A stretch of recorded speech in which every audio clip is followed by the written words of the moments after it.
All right, let's jump right in. Welcome to this explainer, where we're going to unpack a seriously fascinating synthesis of Eastern and Western philosophy. Today, we're exploring Daesoon Thought. It's a framework that attempts something incredibly ambitious, honestly. It tries to revitalize and completely unify two fundamentally different cultural views of heaven, and it does this through the principle of divine incarnation. If you've ever found yourself wondering how abstract cosmic laws and, personal deities could ever coexist in one single system without contradicting each other, you are absolutely going to love this. Now, these are some pretty dense theological concepts, right? So to navigate all this without getting lost in the weeds, we've organized our explainer into a clear roadmap. We're going to trace the historical clash of these worldviews, look at how divine incarnation bridges that gap, dig into the mechanics of the five elements, and finally, bring it all home by looking at why this actually matters in our postmodern world today. So, let's kick things off with the fundamental intellectual conflict that sits right at the heart of our source material. We need to look at the clash between Eastern and Western models of heaven. What we have here is a classic dialectical thesis and antithesis. On one side, you have the Eastern view of heaven. The source text defines this as attributive and immanent. Basically, in this view, heaven isn't some person up in the sky. It's a natural, inherent law that's baked right into nature itself. Now flip that around and you get the Western view, which is substantive and transcendent. Here, heaven is a distinct, substantive reality, usually associated with a personal creator who exists totally separate from and beyond our physical world. Here's the catch, though. As we moved into modernity, these two conflicting paradigms didn't just casually disagree. They hit a wall. They reached a point of mutual antagonism. The source text makes it very clear that neither traditional framework on its own could offer a complete model for understanding existence in the modern era. The Eastern model really struggled with the idea of substantive agency, while the Western model struggled to maintain an immanent connection to the natural world. It created a massive philosophical gridlock that desperately needed a solution.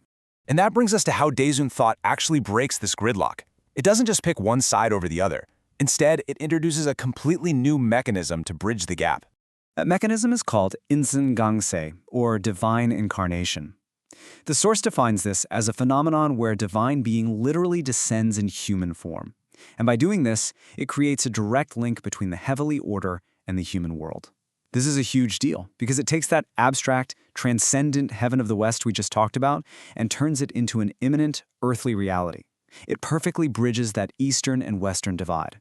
Let's break down exactly how this builds a new paradigm step by step. According to the texts, the whole thing kicks off with the descent of the supreme god of the ninth heaven, taking the human form of Kangjang-san. Step 2 is his execution of what's called the works of heaven and earth, or Cheonji-kang-sa. The idea here is that because the old traditional ways had failed and the universe was just in total disorder, this divine presence had to physically reorganize things to establish a brand new earthly order, which is referred to as the later world.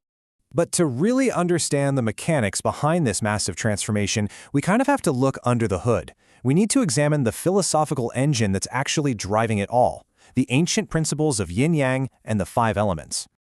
So, Daesoon Thought takes classical Eastern philosophy and gives it a really fascinating twist.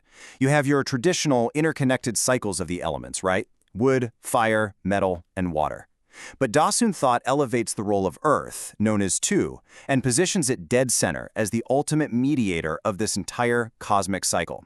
Think of it as the ultimate cosmic referee. The source material heavily emphasizes that Earth acts as this crucial pivot point. It shares the foundational yin-yang principles found in Confucianism, Buddhism, and Taoism, sure, but it also possesses a unique dual nature that's totally distinct from the other four elements. Because of this duality, Tu is able to mediate the transition between forces creating one another, mutual generation, and forces opposing one another, mutual restriction. By stepping up as this supreme mediator, Earth overcomes the historical limitations that had always held those three traditional teachings back. And through this elevation of Earth, two highly specific mechanisms get activated. The text calls these the principles of earth defeating water, or Tu-juk-su, and the metal-fire transaction, or Gum-hwa-gyo-yuk. I know, those are some pretty heavy philosophical terms, but essentially they describe the literal, mechanical shifting of the universe. They're what moves the cosmos out of a state of constant conflict and into a brand new state of harmonized, balanced coexistence. Okay, so we've got a clashing worldview, a divine descent, and a cosmological engine geared toward harmony. Let's pull all this together and look at the ultimate theological synthesis.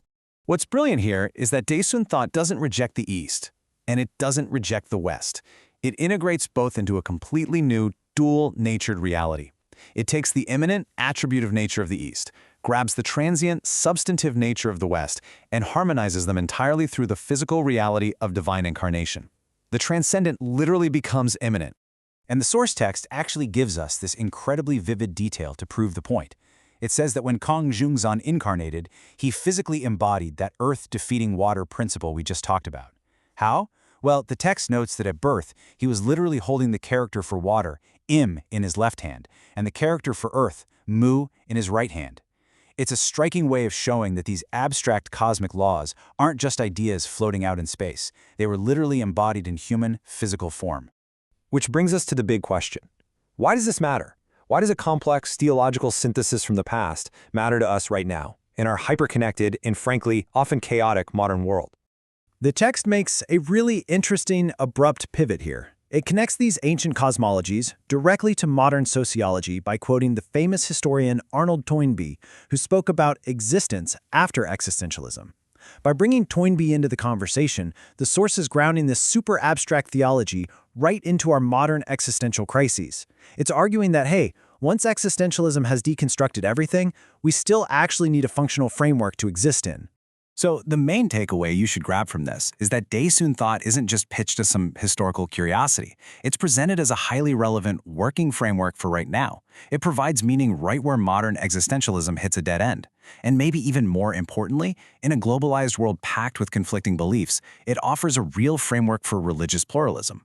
It helps us navigate the incredibly messy transition from modernity into postmodernity, showing that opposing forces don't actually have to destroy each other. They can be mediated, they can be harmonized.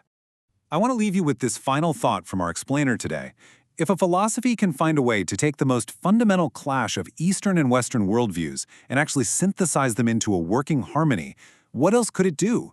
I invite you to consider how integrating seemingly incompatible paradigms, rather than forcing them to constantly compete, might just be the key to our collective future. Thanks for joining me on this deep dive.